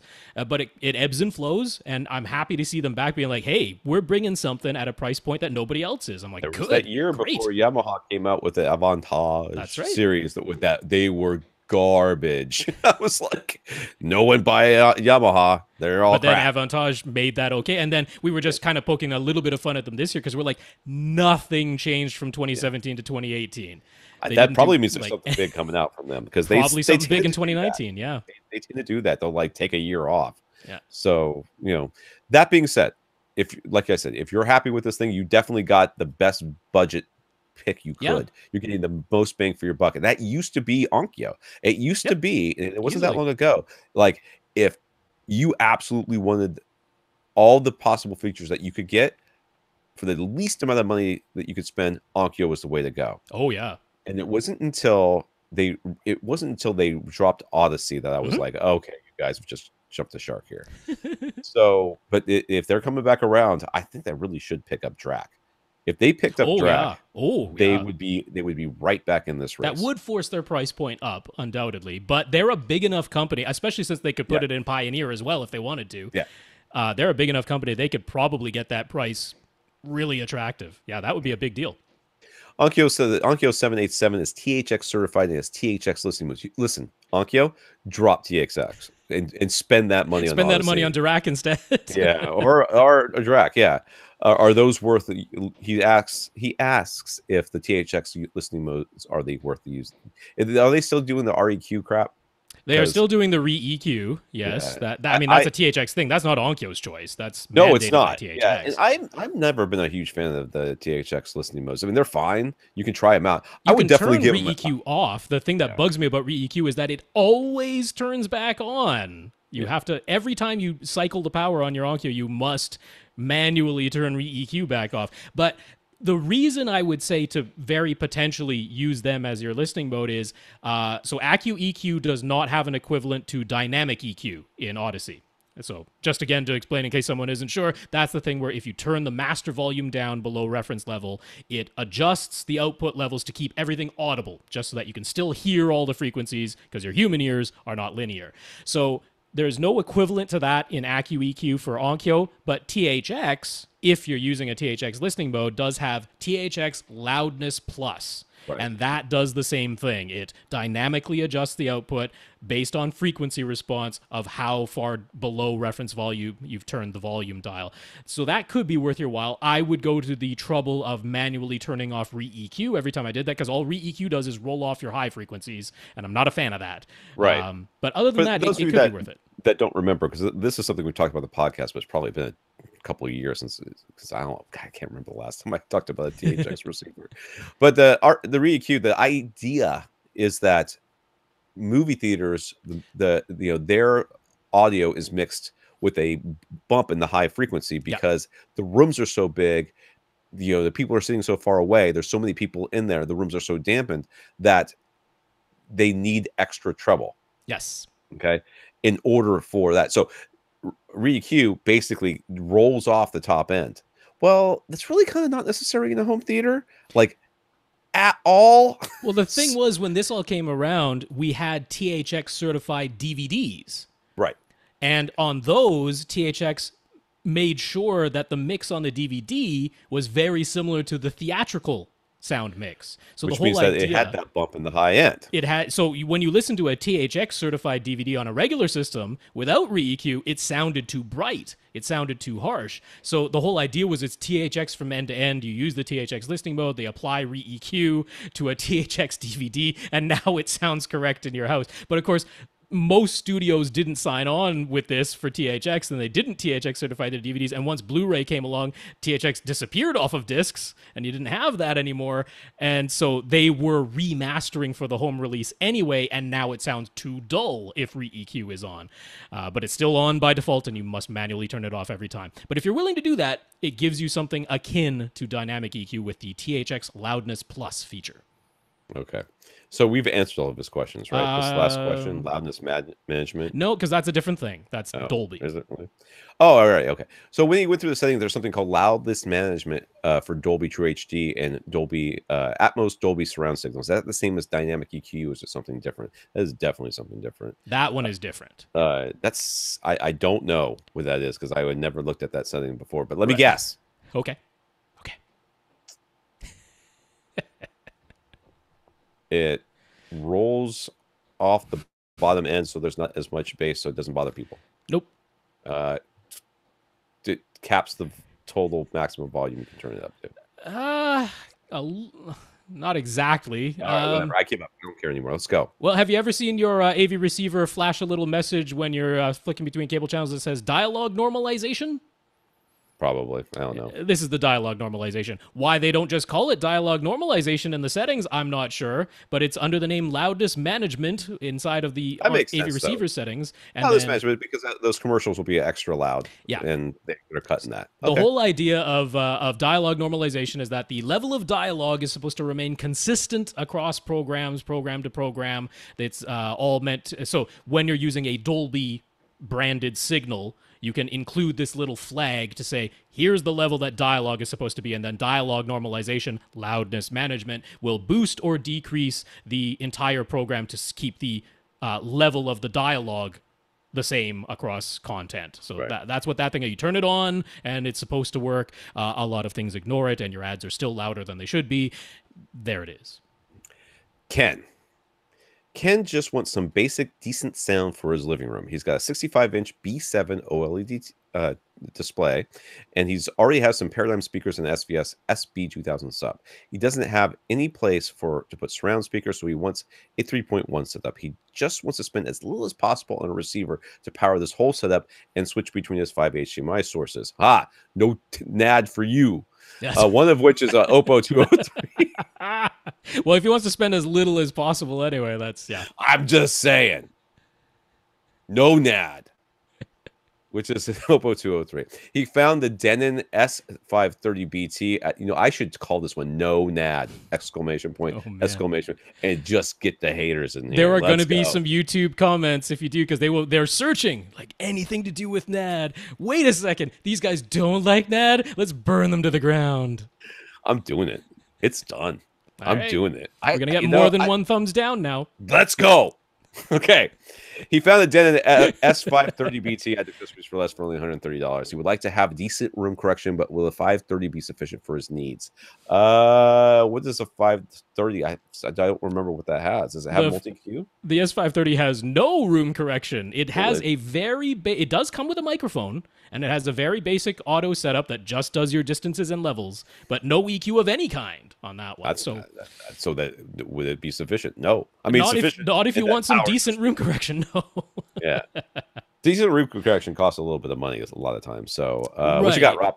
So, well, if you want to spend as little as possible, I would point you to Yamaha's RXV 383. It's $177 from Accessories for Less, so it's more expensive, but hopefully you wouldn't consider that breaking the bank. Now, do you consider the basic level of YPOW?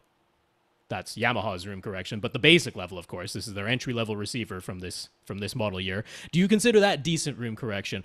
To me, in the lowest of the price ranges like this, the under $200 AV receiver crowd, I think YPOW is the best option of what's available, because otherwise you're looking at Odyssey 2 EQ, which I think garbage. Is next to useless, no EQ at all, like this S530, or the very basic level of Accu EQ from Onkyo. Right. That's what you're looking at as the alternatives. Given those alternatives, I will pick the basic version of YPOW. I think that's the best option out of those. This really, to me, screams of a... I know he wants to spend as little money as possible. Yes. But this screams of a very inexpensive, used AV receiver that's like 3 years old that has multi-Q XT or something like that. I guess. You know what I'm saying? Yeah, I mean, obviously that's why he's looking at accessories for less, because they do have Right. model years going back farther. But I mean, these are the least expensive that they offer. I mean, the reason for me that Yamaha the 383 comes up is because on the video side, it passes through Dolby Vision, it passes through HDR10, it does all that stuff, and he's got an OLED and an Right, Oppo 203. I assume he wants that capability. Right. So to me, that's important, and this is about the lowest price. So the S530 does it as well. It's just it has no EQ whatsoever. So I'm like, $47 gets you some level of EQ. But you're probably going to be paying more unless, like you say, you just go outside of an online retailer to just the straight used market, Craigslist or whatever. Well, I would actually go. Before I purchased anything, I would go to, like your Best Buys, anything you've got in town, and go look for open box specials. Yep. And because at least there you'll have some sort of return policy. Right. You have to see what it is beforehand. Yeah, you'll have just buy off Craigslist. That's it. You're done if something's wrong, right? Yeah. So, it'll have some sort of return policy that you can take advantage of. That's what I would do first, just in case you came across an open box, doesn't have a remote. You're going to get a Harmony anyways, or whatever. But again, because of wanting the Dolby Vision pass through, you can't go too far back. That's true. But who knows? Yeah. Who knows what you're going to come across? So, yeah. But that'd be my suggestion. Now, one little thing: the 383 only has 4 HDMI inputs, and he said he's got 5 devices. Well, he's got that Oppo. He could plug something in the back of the Oppo. That was just it. The Oppo has an input of its own. So could you snake one of your other devices through the Oppo, or the alternative is if your devices are physically close enough that this isn't a big hassle, you could send the video, like from your cable box, send the video via HDMI straight to your TV, and then use optical or coax to send just the audio to the Yamaha, because the audio on your cable box is never going to be more than Dolby Digital 5.1. You don't have to worry about lossless audio from your cable box or something. So if you have a source where the audio could be set separately, then that can just go to the CD input of the Yamaha, and you've saved an input for another video device. So that's an easy workaround. All right, that's it. We answered all the questions. We're caught up. We answered all the questions on our list. Now is the time, folks. I mean, it's the middle of summer. We had July 4th weekend when hardly anybody sent any questions, so we caught up on our backlog with Lee then. This would be... You guys went up for like 2.5 hours. That's why we caught up. We also did go about the half an hour of that was just talking about Lee's setup and hearing him say why he returned an OLED TV. So why did he return an OLED TV? I didn't hear that. Well, he was very nervous about the whole thing to begin with. And for him, it was a significant amount of money. So if it wasn't going to be 100% satisfaction, he wanted to save the money. He was annoyed by some of the, just the usage, right? He wasn't a fan of WebOS. He didn't like the pointy remote and things like that. I think he would have got used to that over time, but he didn't like that. But then he didn't really have very much in the way of the vertical banding, so that was okay. But he did get one stuck pixel. And he was like, that's it. I'm out. Going back. Will somebody buy that man a subwoofer? Please. I'm going to tear out. I'm just going to physically break into his house. I'm going to go into the back of his speakers. I am going to take the wires that connect the speaker to the 15-inch drivers to the drivers on the bottom. I'm going to sever them. And then not tell him that I've done that. And then he'll be like, where'd all my bass go? He'll be boosting up the bass on his Yamaha, and nothing will be happening. Nothing will happen. All right. We want to thank our listeners of the week. We want to thank Andrew for going to www.avrant.com and clicking on the Buy Us a Cup of Coffee link. With that money that he gave us through that PayPal donation site, we will be paying for our hosting fees and probably whatever lawyers we will have to pay for the fact that I'm going to name this one No Nad. Yeah. Well, thank you, Andrew. We're going to need that money. We got to protect ourselves. And we're also going to thank our 61 patrons over at patreon.com. Yeah, that's patreon.com/AVRant Podcast if you'd like to sign up. And thanks so much to our 61 patrons. And lastly, Chris, our Insteon Hub giveaway and also apparently our resident Windows and Xbox expert.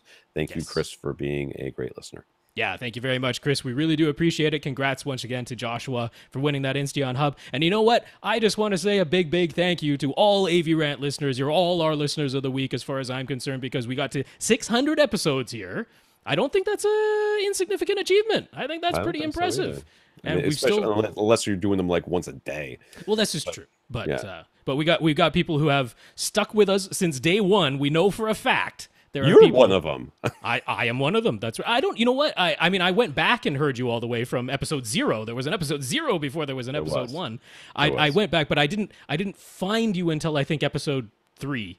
You know, so even I wasn't there right from the very, very start on the very first day. I can't even claim that. I forgive you, Rob. All right. For AV Rant, I'm Tom Andry. And I'm Rob H. Now go out and listen to something.